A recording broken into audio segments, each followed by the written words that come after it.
అంగారపర్ణుడు ఒక గంధర్వ రాజు.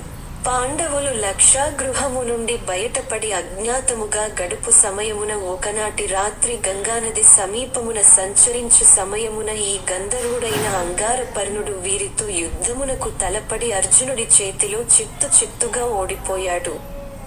పాండవుల శరణు కోరిన అంగారపర్ణుడు చాక్షుషి విద్యను మరియు ఉత్తమాస్వాలను అర్జునునకు ఇచ్చాడు. చాక్షుషి విద్యతో ముల్లోకములలో దేనినైనా చూడవచ్చును. ఇక ఈ అంగారపర్ణుడు ఇచ్చిన గుర్రములను పూంచిన రథమును అధిరోహించే అర్జునుడు కురుక్షేత్ర సంగ్రామమున విజయము సాధించాడు.